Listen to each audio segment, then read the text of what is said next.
Hello good evening. तो आज के ब्लॉग की शुरुआत होती है मेरी ओरो बिस्किट से। तो शाम के टाइम मेरा भाई आता है, शाम का क्या मतलब 7 बजे रात हो जाती है, तो मेरा भाई मेरे लिए ओरो बिस्किट लाता है। तो मेरा मन ऐसा होता है कि नहीं, और साथ ही साथ मैं इसको खोल लेती हूँ जबकि खाने खाने का टाइम होता है। मैंने सोचा कि खाना खाने खाने खाने के लिए अभी बहुत ज़्यादा टाइम है, तो इसमें आते हैं 5-6 बिस्किट, है ना। तो मैंने सोचा कि एक एक करके हम सब खा लेंगे, ठीक है। उसके बाद मुझे थोड़ी सी एनर्जी आ गई। उसके बाद प्याज टमाटर और मेथी धनिया मैंने कट कर लिया था, और साथ ही साथ मैंने आज बनाई थी चटनी। इसमें थोड़ा सा वाटर ज़्यादा पड़ गया था, आई मीन पानी ज़्यादा पड़ गया था। ये थी टमाटर वाली चटनी, और ज़्यादा ये मिक्सी में ज़्यादा ही पतली होगी, जैसी मैं पतली खुद हूँ गाइस। तो यहाँ पे थोड़े बहुत मसाले हैं और हल्दी वगैरह है, तीखी मिर्च वगैरह है, जो हम बहुत कम यूज़ करते हैं। मसाला भी हमारे घर में बहुत ज़्यादा कम यूज़ होता है। साथ ही साथ मैं यहाँ पे आग भी सेक रही थी और तड़का भी लगा रही थी। तो आजकल मैं थोड़ा बहुत ही चुकंदर भी खाती हूँ, मतलब महीने में एक बार तो ज़रूर खा लेती हूँ। साथ ही साथ मैंने अपने लिए सूप भी बनाया होता है, दाल का सूप, वो भी। फिर मैं तो आज हमारे घर में बनने वाली है राजमा की दाल। हमारे घर में 3 या 4 दिन में राजमा की दाल बनती है। एक तो ये वाली छोटी, दूसरी होती है चित्री, पता नहीं कौन कौन सी राजमा होती है। एक वाइट कलर की भी होती है, एक रेड कलर की भी होती है, एक दूसरी कलर की भी होती है, ब्राउन ब्राउन कलर की। तो 3-4 राजमा होती है। तो हफ्ते में 3-4 दिन हमारी राजमा ही बनती है। 1-2 दिन में या मिक्स दाल कोई और मसूर की दाल या कुछ बन ही जाती। तो ये देखो लाल लाल सो, पता कैसे हुआ, इस दाल से ही ये पानी निकला। तो मैं इसमें चटनी डाल देती हूँ और मेथी धनिया वगैरह डाल देती हूँ। उसके बाद हम कर लेते हैं डिनर करने के बाद मैं काढ़ा पी लेती हूँ। काढ़ा पीने के बाद रात के 1 बजे ना, मैं 1 बजे चिप्स खा रही थी। मेरे को रात को ही खाने की गंदी आदत लग चुकी है, तो मैंने सोचा थोड़ा बहुत मैं शूट कर ही लेती हूँ। रात के 1 बजे यहाँ पे मैं चिप्स खा रही थी। चिप्स खाने के, चटपटा खाने के बाद मेरे को क्रेविंग हो रही थी कुछ मीठे खाने की, तो मेरे लिए ये भी लाया था। ये है 5 रुपीज़ वाला, तो वो लेज़ मुझे बहुत पसंद है। यहाँ मुझे नींद भी आ रही थी, फिर भी मुझे भूख लगी थी। और तो यहाँ पे आप देख सकते, अब मैं इसको खोलने वाली हूँ। तो मैं इसको खोल लेती हूँ। हुआ ऐसा कि वीडियो के चक्कर में ना आधा ये बिस्तरे में गिर गया था, और मेरे साथ हो गई थी मोटे वाली खब।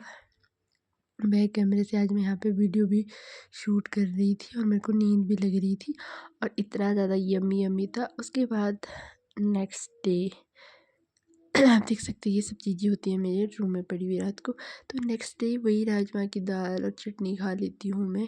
सुबह सुबह फिर मुझे भूख लग ही जाती है। सुबह तो क्या, ऐसे ही 10 तो बज ही गई थी शायद। रात को लेट सोना, तो सुबह तो लेट ही उठेंगे ना। उसके बाद मैं देखती हूँ कि इतना कुछ कबाड़ा कूड़ा कबाड़ जो खा के रखा होता है बेड के पीछे, वो मैं साफ़ करने लग गई। उससे पहले अगर मम्मी मेरे रूम आ गए ना, तो मेरे तो भाई क्या ही हो सकता है, अब कुछ कह ही नहीं सकते। उसके बाद मैं यहाँ पे ना पानी वगैरह बाहर जो भी होता है सारा रूम से बाहर कूड़ा कबाड़ा निकाल देती हूँ। फिर मैं यहाँ पे पानी लगा देती हूँ।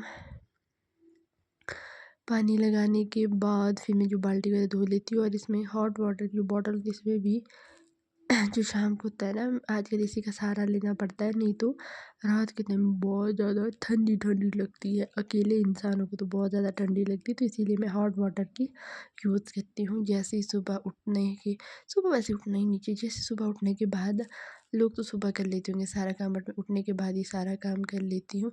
यहाँ पे मैं किचन साफ़ कर रही थी, साथ ही साथ झाड़ू वगैरह भी। जो ये है हमारा आग वाला किचन। आजकल हम आज मौसम इतना ज़्यादा ख़राब था कि मैं दिन के टाइम हॉट वाटर की ज़रूरत पड़ रही है मेरे को, क्योंकि धूप बिल्कुल भी नहीं थी और मुझे बहुत ज़्यादा ठंड लग रही थी। जब जुकाम फीवर वगैरह होता है ना, तो बहुत ज़्यादा ठंड लगती है, तो दिन को भी सोती हूँ आजकल। दवाई खा के पता ही नहीं होता है, नींद ही नहीं लगती। तो मैं हॉट वाटर की बॉटल भर देती हूँ, थोड़ा ज़्यादा फुल हो गई थी। फिर सोचती हूँ कभी कभी इसकी ढक्कन खुल गई, यार इतना गर्म पानी से कभी पैर भी जल सकते हैं आए। फिर मैं सोचती हूँ नहीं नहीं यार, गलत सोचना दूर की बात है, चलो ये सब तो किस्मत की बात है, जो होता है होता रहता है। तो ये आधा पानी में बर्तन धोने के लिए रख देती हूँ।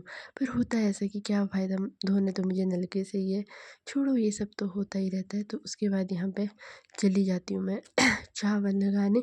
तो चावल हमारे ये वाले सोसाइटी वाले, तो ये भी ख़त्म होने वाले हैं। मैं खुश हो गई थी क्योंकि ना ये ना थोड़े से गल जाते हैं मेरे, तब ना मुझे ज़्यादा पसंद नहीं है, तो हलवा जैसा बन जाता है। कभी कभी मैं हलवा भी बना लेती हूँ इसका। तो मेरा ऐसा था कि आज ये ख़त्म हो जाएंगे तो आज मैं सबके लिए यही बनाऊँगी, क्योंकि मेरे घर में सबसे कम चावल ही खाए जाते हैं। सबसे ज़्यादा हमारे यहाँ रोटी खाई जाती है, पता नहीं क्यों हमारे घर में रोटी खाते हैं सब। उसके बाद लग जाती हूँ यहाँ पे मैं चावल धोने। चावल अच्छे से मैं ये धो लेती हूँ, क्योंकि तभी मज़ा आएगा, तभी ये वाइट वाइट बनेंगे और खाने में भी मज़ा आएगा। इनको मैं अच्छी तरह से धो लेती हूँ। वैसे जो चावल का पानी होता है ना, किस काम, मतलब किसके लिए यूज़ होता है, मैंने सुना भी है बट मुझे खुद भी नहीं पता। तो मैं, आप लोग ज़रूर बता देना मेरे को। तो होता है मेरे साथ ऐसा है कि जो पानी होता है ना चावल में, मैं ना इसको नाप के ही डालती हूँ हमेशा। और ना इससे पानी भी बढ़िया रहता है। कभी कभी तो मैं, मतलब ऐसे ही कोई ना हाथ से नापते हैं और उन लोगों को पता भी लग जाता है। सच बताऊँ तो मुझे नहीं लगता है पता गाइस। मैं तो नाप के, अगर यहाँ तो गल जाएंगे चावल या फिर ज़्यादा पड़ जाएंगे, तो यहाँ पे गैस थोड़ा बहुत मैं यहाँ पे साफ़ कर लेती हूँ, क्योंकि जो टाइले वाले होते हैं ना, वहाँ पे साफ़ सुथरा रहना बहुत ज़्यादा अच्छा होता है। जो मेरी मम्मी है ना, मेरी नानी की बेटी, उन्हें गंदा बिल्कुल भी पसंद नहीं है। अगर मेरी गलती से सामान बिखरा होता है तो वो बोलते हैं कि तू ना बिल्कुल भी साफ़ नहीं रखती है, क्योंकि अगर तू लोग घर में ऐसे रखेगी तो मेरे लिए डायलॉग चिपकाया जाता है, तो लोग तेरे को क्या बोलेंगे, ऐसा बोलेंगे तेरी मम्मी पापा ने तुझे कुछ सिखाया नहीं है, ये वो सो ऐसे कुछ। फिर मुझे यहाँ पे गुस्सा आ जाता है गाइस। तो आज मैं बनाने वाली हूँ मटर की सब्ज़ी। तो इसका तो नेक्स्ट ब्लॉग में आएगा, क्योंकि आज का ब्लॉग बहुत बड़ा जा रहा है। इसी के साथ मिलते हैं नेक्स्ट ब्लॉग में, तब तक के लिए बाय बाय।